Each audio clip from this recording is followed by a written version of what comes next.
Selamat pagi Mbak. Oke Mbak, Kalau boleh tahu dengan Mbak siapa ini? Mbak Safa. Mbak Safa ya. Kenalin, nama saya Rima. Di sini saya sebagai konselor dan Mbak Safa sebagai konseli.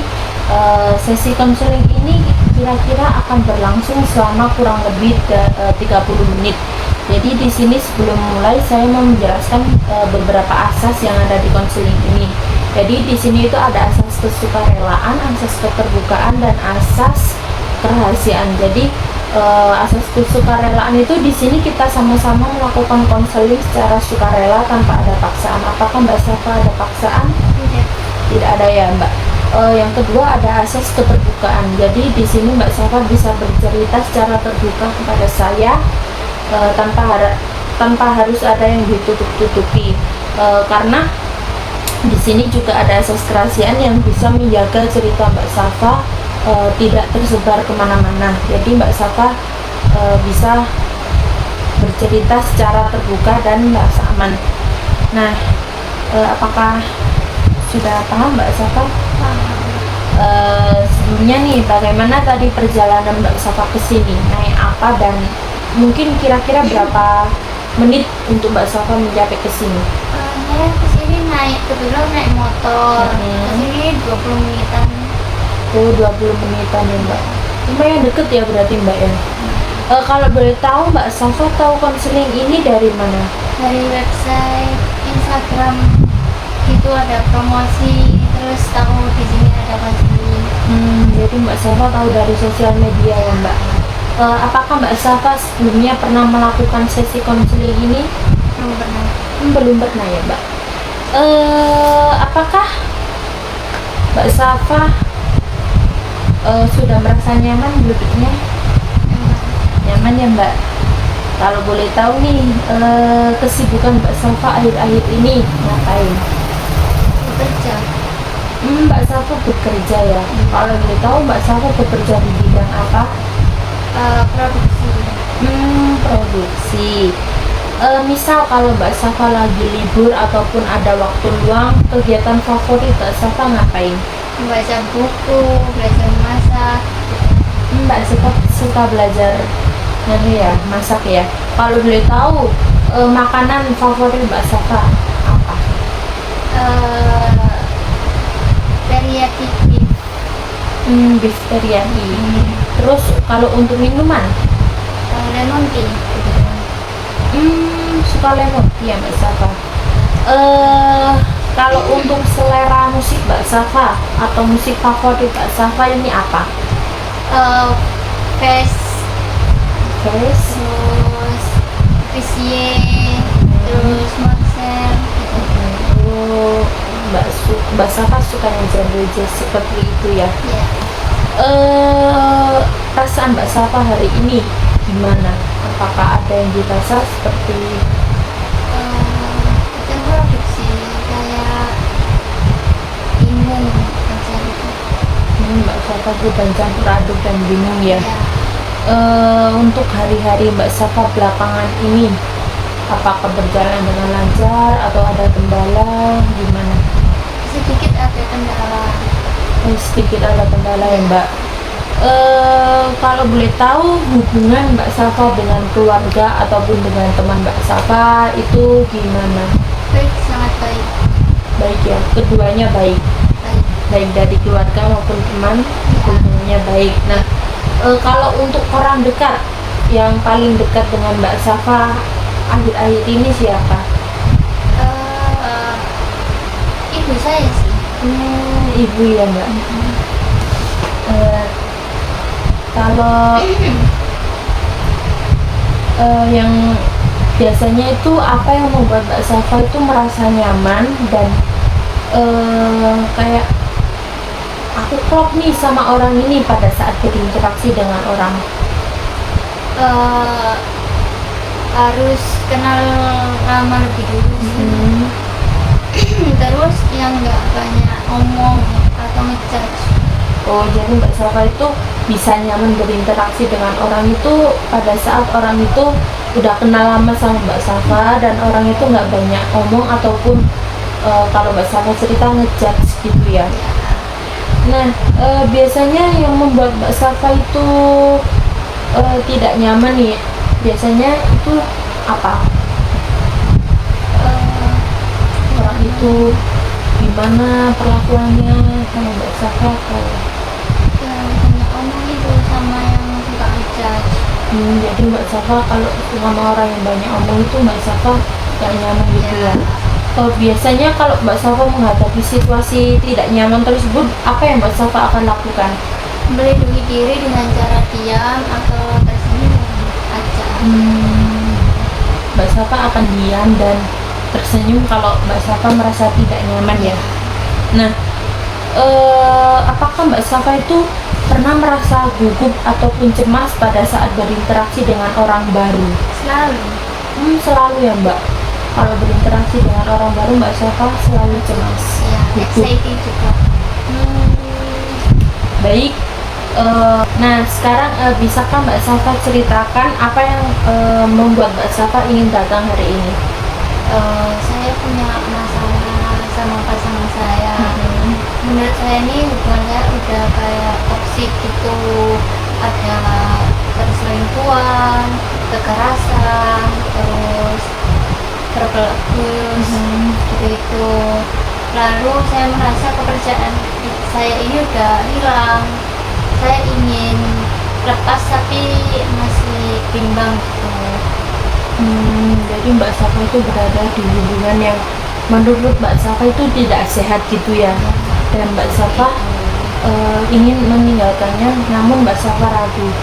Kalau boleh tahu dalam hubungan Mbak Safa ini apa hal yang menurut Mbak Safa toksik?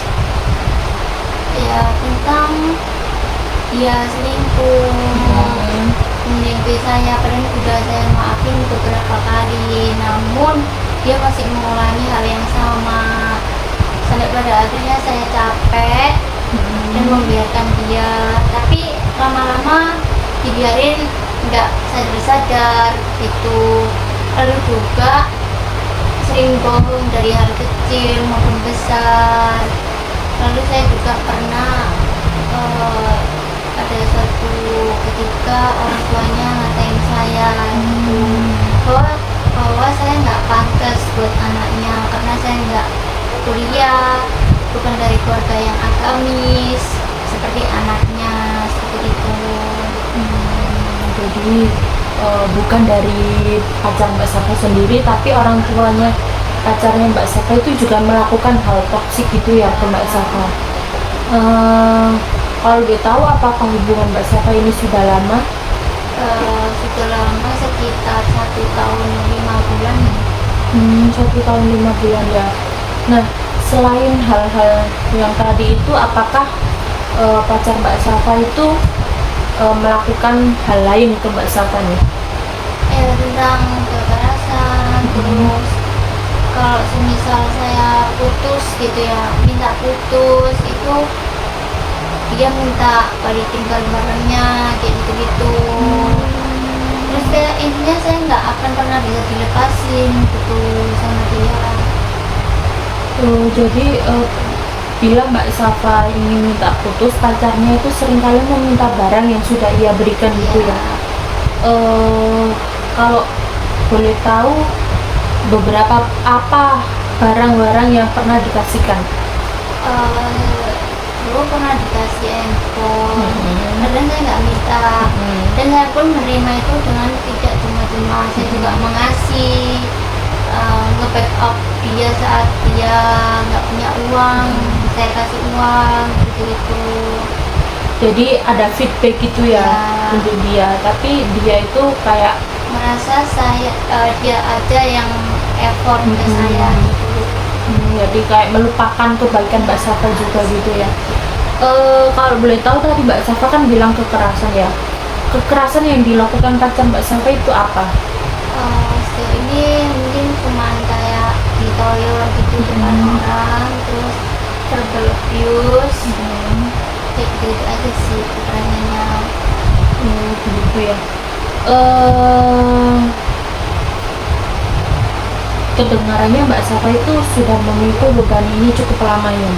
Apa yang paling berat dari semua yang Mbak Safa sebutkan tadi? Ya dilukai secara mental dan fisik mungkin ya. Saya juga nggak percaya sama hubungan ini. Membuat saya bukan hanya nggak percaya sama dia, melainkan nggak percaya sama orang-orang lain. Jadi dari hal tersebut itu membuat diri Mbak Safa itu bukan cuma nggak percaya ke pacar Mbak Safa, tapi menyebabkan Mbak Safa itu nggak memiliki kepercayaan ke orang lain gitu ya. Cukup berat ya Mbak. Nah, kan saya dengar kalau orang tua dari pacar Mbak Safa itu bilang kalau Mbak Safa itu nggak pantas buat anaknya, dan Mbak Safa juga kurang agamis gitu ya, nggak kayak mereka. Nah, apakah hal tersebut menyakitkan hati Mbak Safa atau gimana? Mungkin bagi orang awam sangat menyakitkan ya, tapi saya mencoba lihat dari sisi lebih dalam lagi. Mungkin emang orang tuanya ingin anaknya mendapatkan orang yang lebih baik, bukan seperti saya mungkin. Tapi kan hal itu sebaiknya tidak pantas untuk disampaikan ke orang yang bersangkutan, nggak sih Mbak? Iya. Nah, tadi saya dengar banyak hal yang membuat Mbak Safa itu terluka. Tapi saya juga tahu Mbak Safa itu masih merasa bimbang untuk pergi meninggalkan pacar Mbak Safa. Nah, apa yang membuat Mbak Safa itu bertahan sampai sekarang? Sejauh ini saya hanya mengingat-ingat kebaikannya saja. Saat saya merasa kesepian, itu ada dia. Saat saya nggak tahu jalan ataupun apapun, dia yang ngajarin saya. Lalu dibalik itu juga saya melihat dari sisi dia juga, dia kurang kasih sayang dari orang tuanya, background keluarganya mungkin bukan keluarga yang cemara gitu. Jadi saya ingin menemani dia dan merubah dia gitu, supaya bisa menjadi yang lebih baik dan bisa mencari kebahagiaan gitu. Jadi masih ada kenangan baik gitu ya yang membuat Mbak Safa ragu untuk meninggalkan. Nah, bagaimana pandangan Mbak Safa nih tentang hubungan yang ideal? Tentang hubungan ideal sih, saya ingin hubungan yang saling support, kasih sayang dan cinta itu terus tumbuh, lalu saling percaya, menghargai, transparansi, itu penting buat saya. Nah, hal-hal yang Mbak Safa sebutkan itu apakah sudah terjadi di hubungan Mbak Safa yang sekarang? Sudah terjadi namun belum cukup. Belum cukup ya Mbak. Nah, kalau boleh tahu Mbak Safa itu menjalani hubungan ini tuh secara akhir-akhir ini nih, kan Mbak Safa sudah mendapatkan hal-hal yang Mbak Safa sebutkan tadi, seperti kekerasan, seperti pacar Mbak Safa yang tukang selingkuh, dan juga dari perkataan-perkataan keluarga pacar Mbak Safa nih. Apakah Mbak Safa akhir-akhir ini tuh menjalani hubungan ini dengan berat atau dengan ya udahlah, udah pasrah gitu? Sejauh ini sih pasrah, tapi akhir-akhir ini agak berat menurut saya, karena saya cuma mikir kalau saya ada di sini terus saya nggak bakalan bisa menemukan kebahagiaan saya sendiri. Jadi Mbak Safa itu ya udah ada sisi pasrahnya, juga ada kayak berat banget nih hubungan ini, kayak udah mau saya akhiri tapi Mbak Safa masih ragu gitu ya. Sekarang coba Mbak Safa bayangkan jika Mbak Safa ini memilih untuk bertahan dengan pacar Mbak Safa, apa yang akan Mbak Safa bayangkan? Mungkin kalau memang dia mau berubah dan bisa berubah, saya membayangkan kita sama-sama belajar dari nol mungkin ya. Saya membayangkan keseriusan mungkin dan keterbukaan dibanding sebelum-sebelumnya. Apakah Mbak Safa akan melakukan kayak deep talk sama pasangan Mbak Safa atau gimana? saya selalu melakukan gitu untuk menyelesaikan hubungan saya. Maksudnya menyelesaikan masalah-masalah yang menjadi akar kita bertengkar gitu. Jadi saya akan mengambil jalur itu untuk membicarakan keseriusan itu tadi ya. Sekarang apa yang Mbak Safa bayangkan kalau Mbak Safa itu berhasil nih melepas pacar Mbak Safa? Mbak Safa akan merasa gimana? Mungkin saya akan mencari jati diri saya yang hilang, lalu saya memulai hidup saya dari nol untuk mengejar cita-cita saya yang dulu saya sempat hiraukan. Jadi Mbak Safa ingin jadi pribadi yang lebih baik lagi gitu ya.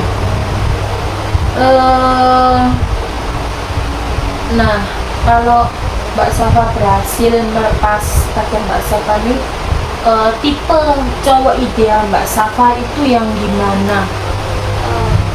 Saya ini yang family man gitu, terus gentleman, lalu yang penting orang tuanya setuju dengan saya, bisa menghargai saya, menerima saya, lalu soft spoken, bisa mengajarkan saya untuk menjadi kepribadian yang jauh lebih baik lagi dalam segala hal. Jadi itu cowok yang Mbak Safa inginkan ya. Apakah tipe-tipe itu ada yang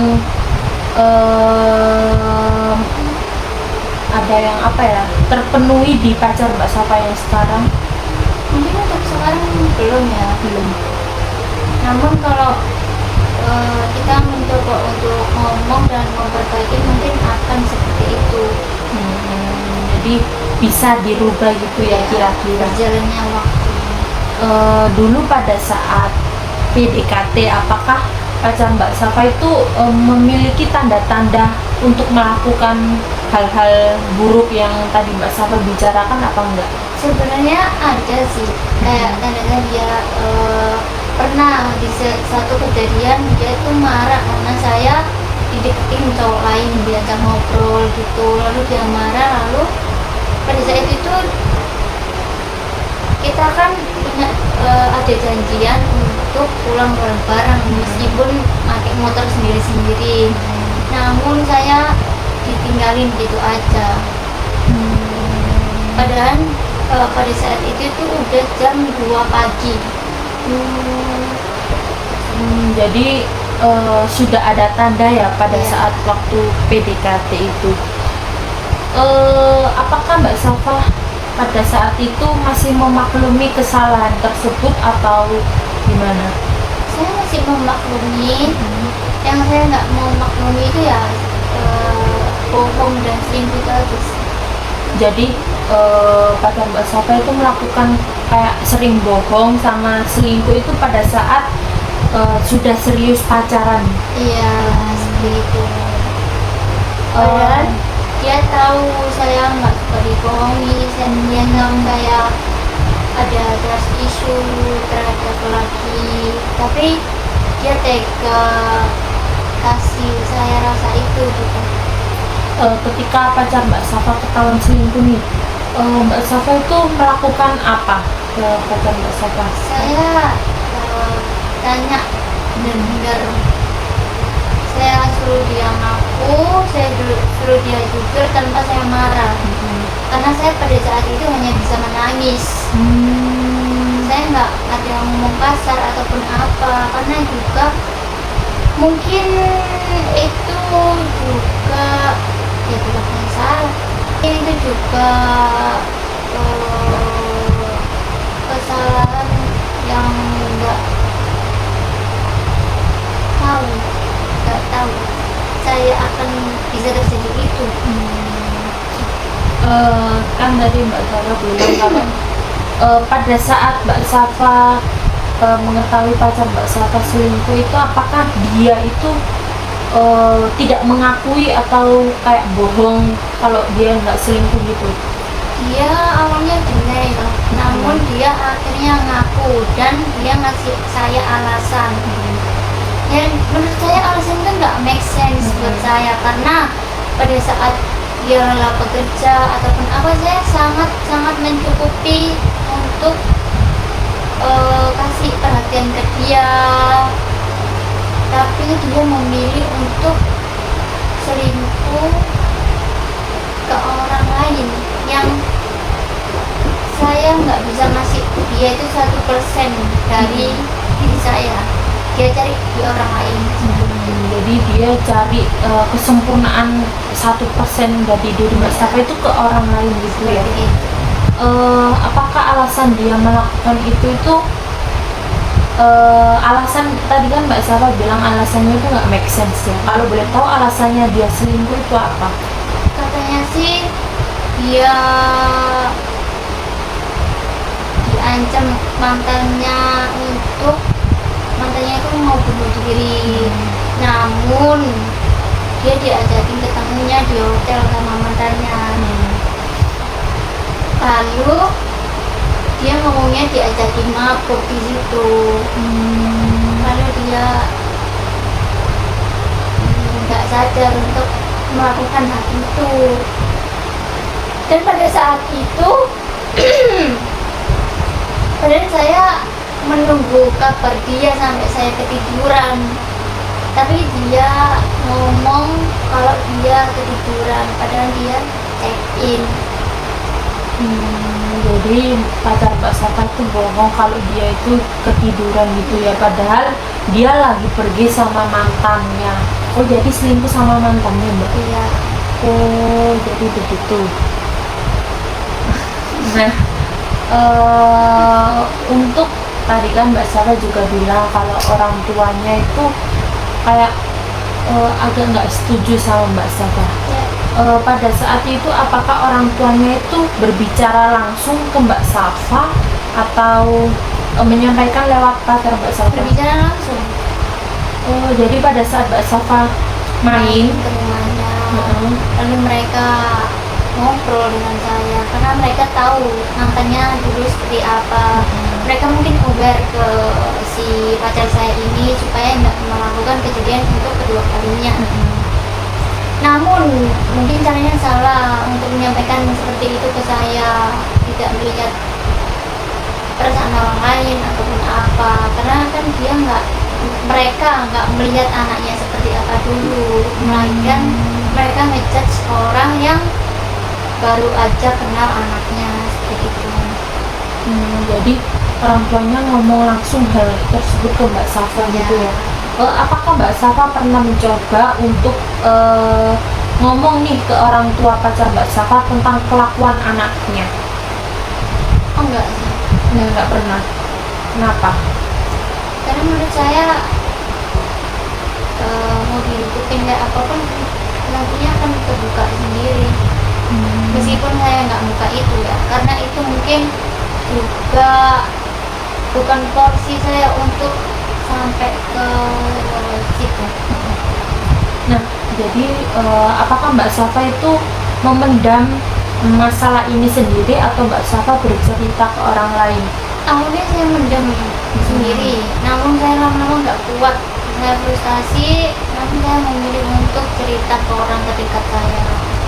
Nah, Mbak Safa kan cerita ke orang terdekat Mbak Safa nih. Apa reaksi mereka pada saat Mbak Safa itu menceritakan hal tersebut? Reaksi mereka nggak percaya karena mereka lihat pacar saya ini di depan saya, di depan mereka itu kayak baik, pendiam, terus sayang banget sama saya. Jadi mereka itu kayak nggak nyangka gitu ya kalau pacar Mbak Safa melakukan hal tersebut. Apakah pacar Mbak Safa ini kalau membranding diri ke orang lain itu dia baik gitu? Iya. Apakah Berani dirinya kayak kayak sayang banget sama saya gitu, terus baik, nggak pelit, seperti itu sih. jadi brandingnya dia beda sama perlakuannya ke Mbak Safa? Nah, sekarang saya ingin bertanya harapan Mbak Safa nih untuk pacar Mbak Safa ke depannya itu gimana? yang tadi saya ingin dia bisa berubah dan belajar dari masalah kemiakin, dan saya ingin dia menumbuhkan rasa kepercayaan saya ke dia lagi. Ya, itu sih. Seperti itu ya. Ya. Jadi dari cerita Mbak Safa itu saya melihat betapa besar keberanian dan kekuatan yang Mbak Safa miliki, meskipun kamu itu berada dalam situasi yang sangat melelahkan dan menyakitkan. Kamu tetap berusaha memahami apa yang sedang terjadi dan mencari jalan terbaik untuk dirimu sendiri. Itu menunjukkan bahwa kamu punya keteguhan hati yang luar biasa. Kamu adalah pribadi yang berharga dan layak dihargai tanpa harus membuktikan apapun pada siapapun. Kamu pantas diperlakukan dengan hormat, diperlakukan dengan kasih sayang yang tulus, dan berada dalam hubungan yang membuatmu merasa aman. Saya juga melihat bagaimana Mbak Safa itu memulai mengenali hal-hal yang tidak sehat dalam hubungan Mbak Safa sendiri, dan itu adalah tanda kedewasaan serta kesadaran diri yang sangat kuat. Kamu mampu membedakan antara cinta yang tulus dan perlakuan yang menyakitkan. Dan keberanianmu itu untuk mengakui rasa lelahmu menunjukkan bahwa kamu mulai mendengarkan kebutuhan dirimu sendiri. Itu adalah langkah besar menuju pemulihan. Nah, saya percaya bahwa Mbak Safa itu punya kemampuan penuh untuk membuat keputusan terbaik bagi hidupmu sendiri. Mbak Safa tahu apa yang Mbak Safa butuhkan untuk merasa aman, dan kamu memiliki hak yang sepenuhnya untuk menentukan batas dan melindungi diri Mbak Safa sendiri. Nah, setiap langkah yang kamu ambil, bahkan hanya untuk bercerita hari ini, itu adalah bentuk rasa sayang Mbak Safa pada diri Mbak Safa sendiri. Ada masa depan yang lebih baik menunggu Mbak Safa ketika Mbak Safa itu memilih dirimu. Mbak Safa sedang dalam proses menemui kembali kekuatan Mbak Safa, dan itu sesuatu yang sangat berarti dan patut dihargai. Apakah sampai sekarang ada yang ingin Mbak Safa sampaikan lagi, atau sudah cukup? Saya rasa sudah cukup. Sudah cukup ya Mbak Safa. Baik, kalau begitu kita bisa akhiri sesi konseling kali ini. Jika Mbak Safa ingin bercerita lebih lanjut dan ingin berbagi masalah sama saya, Mbak Safa bisa menghubungi saya lagi di kemudian hari. Mbak Safa jangan sungkan-sungkan untuk menghubungi saya.